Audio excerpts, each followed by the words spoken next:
One night, Henry and Gordon were alone with James. Although the Fat Controller was beginning to think well of him, whenever a chance came, the other engines would talk of nothing but bootlaces.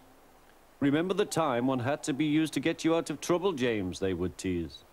James tried to get his own back, talking about engines who got shut up in tunnels and stuck on hills. But they wouldn't listen.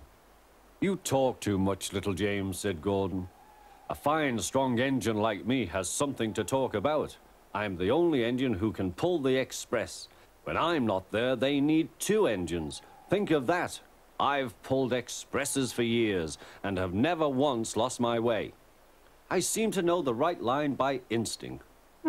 Every wise engine knows, of course, that the signalman works the points to make engines run on the right lines, but Gordon was so proud he had forgotten. "Wake up, James," said Gordon next morning. "It's nearly time for the express." "What are you doing? Odd jobs?" "Oh, well, we all have to begin somewhere, don't we? Run along now and get my coaches. Don't be late." James went to get Gordon's coaches. They were all shining with lovely new paint. He was careful not to bump them, and they followed him smoothly into the station, singing happily, "We're going away, we're going away." "I wish I was going with you," said James. "I should love to pull the express and go flying along the line." Gordon, with much noise and blowing of steam, got ready to back onto the train.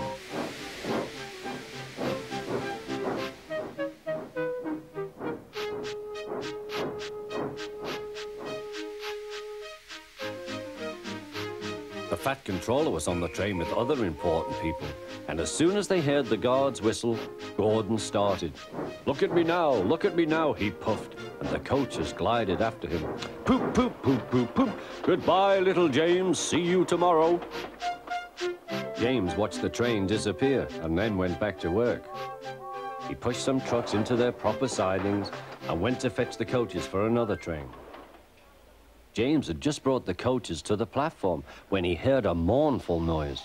There was Gordon trying to sidle into the station without being noticed. "Hello, Gordon. Is it tomorrow?" asked James. Gordon didn't answer. He just let off steam feebly. "Did you lose your way, Gordon?" said James. "No, it was lost for me. I was switched off the main line onto the loop. I had to go all round and back again." "Perhaps it was instinct," said James. Meanwhile, all the passengers hurried to the booking office. "We want our money back," they shouted. But the Fat Controller climbed on a trolley and blew the guard's whistle, so loudly that they all stopped to look at him. Then he promised them a new train at once. "Gordon can't do it," he said. "Will you pull it for us, James?" "Yes, sir, I'll try." So James was coupled on and everyone got in.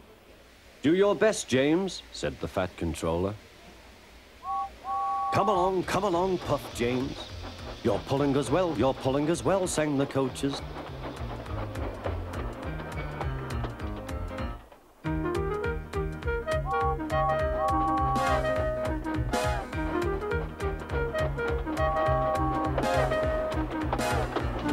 Bridges and stations flashed by, the passengers cheered, and they soon reached the station.